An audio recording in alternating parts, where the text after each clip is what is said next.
video. Today's video, as you've seen in the title, is going to be all about bearded dragon care. So I'm going to go over basically some basic husbandry and how I care for my bearded dragon. But before that, I would like to give you guys a random bearded dragon fact. So if you knew the answer to this fact, drop a comment and let me know. But did you know that bearded dragons are actually considered mildly venomous? Although it is non-toxic to humans, they are considered a mildly venomous lizard.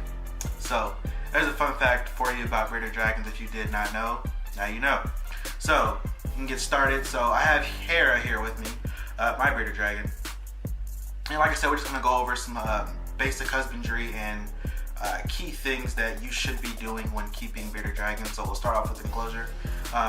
Hera right now is housed in a 40-gallon breeder, which is a 3 foot 36-inch cage.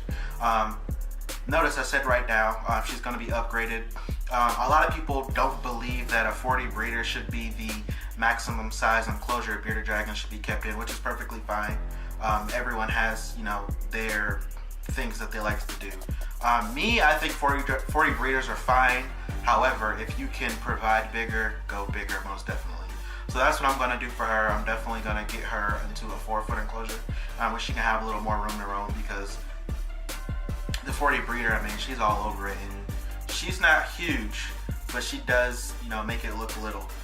So definitely make sure if you can provide bigger, you get them the biggest enclosure you can provide. Some people even keep them in 75-gallon tanks, which is a 4-foot by 18 fish tank. So you can do that as well. So next I want to talk about is substrate. I'll make this very, very clear on where I stand. Under no circumstances do I believe bearded dragons, or most or any lizards for that matter, should be kept on loose substrates. Other than, like your monitors and tegus, things like that, they obviously are gonna need that. You can't put a tegu or a monitor on paper towel. You can, but I don't know how well that works. However, bearded dragons will do just fine on tile, paper towel, newspaper, anything of that nature. But definitely, under no circumstances should they be on sand, or definitely not calcium sand. Any sand for that matter, but calcium sand is just horrible. So if you're gonna do calcium sand, play sand, anything of that nature, just don't. Please, just don't. They are very curious lizards. They have what's called a Jacobson organ, and what they do is they go around and they stick their tongue out, and that's how they smell everything, basically, and it sends information to their sensories, and that's how they can basically, tell what temperature and everything. They can smell food and everything that way. So if they stick their tongue out and they get sand on it, that can cause impaction, which can lead to death. So that's something that a lot of people don't understand. That's something that should not be done at all. Definitely no loose substrate, no coconut fiber, no sand, no nothing. If it's not tile, paper towel, or anything that's not loose, I just wouldn't do it. So 3 is lighting. Lighting is definitely something, it's a must. Bearded dragons are diurnal, and what that means is diurnal, they come out to bask. They rely on the sun to get, those natural vitamins and everything like that. And it also helps them, obviously it warms them up as well. So definitely need at least a heat lamp, and you also need UVB. It basically helps the bearded dragons metabolize their calcium, so that's something that they definitely do need. Without the UVB, they can, suffer from a disease, MBD, which is metabolic bone disease, where their tails grow kind of soft and spongy and they're bendable. So you'll see bearded dragons with king tails and limbs that don't grow all the way. So that's definitely something that you need to take into consideration when looking into getting bearded dragons. Multiple other species of lizards also need UVB, but for the sake of this video, we'll focus on bearded dragons. So definitely basking, definitely UVB. Me, however, so Hera actually has both. Her UVB actually just went out this morning, so I'm going to actually convert to a vapor bulb, mercury vapor bulb. Something I've been kind of researching for a while. I was skeptical about it at first, but I think it's something that I do want to do. And basically what the mercury vapor bulb is, it's a basking and a UVB bulb in one. So you won't have to have 2 separate components of lighting. You can just have one light and it does what you need to do. So in addition to lighting, that is gonna bring me to my next subject, which is supplements. So in addition to the UVB, they also need calcium supplement and vitamin D3, which is something that should be added into their food. I do usually 2 to 3 times a week because I don't want to overdo it.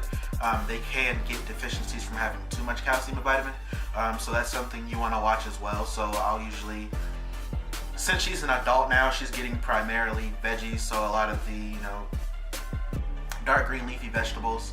But there are a few days when she does want her bugs, and whenever I give her bugs is usually when I give her the calcium and the D3. The D3 usually sometimes I'll put it on her veggies as well. But generally speaking, you definitely have to get your supplements. You cannot just get the bearded dragon and think that the UVB and the that's gonna solve everything. Basically, you want to do as much daily preventative care as you can. So if you know that that's something they need, why not do it? Just because you had a lizard before and you've never done that before, it doesn't mean that it won't happen. That's something that should be done. If you've done your research, you will see that it's something that is required when caring for a bearded dragon. So, in addition to the decent sized cage, you got good substrate, you got your lighting right, you have your supplements together, we're gonna move over to their diet. When it comes to diet, bearded dragons, they're greedy. They are true omnivores, but I mean, they will eat generally a little bit of everything. And when I mean everything, I mean Hera here will eat anything from romaine, green leaf, dandelion, mustard, collard. She loves her vegetables. I do fruits here and there. I don't do them a whole bunch because they can be high in acid, so that's something you want to watch out for. But she does like raspberries and strawberries and blueberries, things of that nature, so that's something you can do sparingly, not something you want to overdo because it does have acid. There's citrus fruits that do have acids in them. And then as far as bugs, I do mostly, the 3 main bugs I give to Hera are hornworms, superworms, and dubia roaches, and I'll explain why. I don't do crickets simply because they're not the most nutritional insect to give your reptile. I mean, they're good because they're plentiful, they have some protein, but they're not going to have as much protein as, say, a dubia roach. Hornworms are great for calcium, and superworms are very, very good to eat them as well. Mealworms should be given as a treat. That's something, they have a harder exoskeleton, so it does not necessarily break down, which is another thing that can cause impaction. So that's something you also want to watch out for. But as far as their diet, I mean, they can eat quite a bit of stuff. As far as diet, a controversial topic is some people like to feed theirs mice. You can do it. They will eat it. It's something that should be done every once in a while. Like, I mean, it needs to be spaced out. They are not carnivores, so it's not something that their immune system. Okay, hi hair. Okay, just gonna climb across me like that. All right. It's not something that their digestive system can actually break down constantly. So if you are choosing to give your bearded dragon that much protein that often, you're going to have issues with them passing it through. So that's something you want to be careful with. When in doubt, if you have a question or anything like that, you should definitely always do your research. I believe the research should be done before you get whatever reptile you're getting. However, you can't know everything before you get the animal. A lot of it is from owning that particular animal, which is perfectly fine. But make sure you do your part to know what you're doing before you get that reptile. As far as Hera, I mean, other than that, bearded dragons are very, very, they're great animals. They're great pets. They're very friendly, as you can see. A lot of people, label them as beginner pets, and I don't, simply for the reason that they do require a lot of care. As far as they do need to eat I feed her every day. There are a lot of kids, who see bearded dragons and they want them, which is perfectly fine. I'm not saying you shouldn't get kids pets. However, if their parents can't support that pet, then they probably shouldn't get it, because bearded dragons can be expensive. I mean, a basic setup for a bearded dragon can run over $250. So you gotta know what you're getting into. But all in all, that is a bearded dragon care in a nutshell. Once again, this is Hera. Hey. So this is Hera. If you have any questions, feel free to drop a comment. Follow me on Instagram at DW Exotics, and I appreciate you watching.